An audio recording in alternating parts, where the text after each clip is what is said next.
Alright guys, I got the harness out of the Corvette.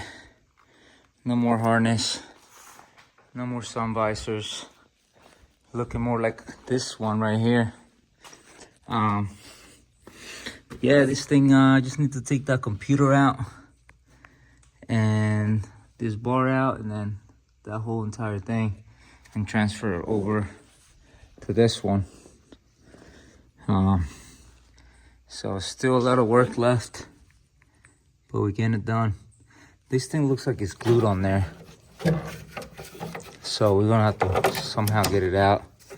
It looks like it's glued at the bottom, but that whole thing comes out, should come out this one.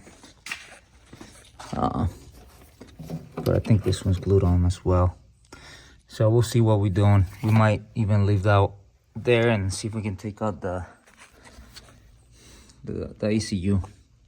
Let's get it.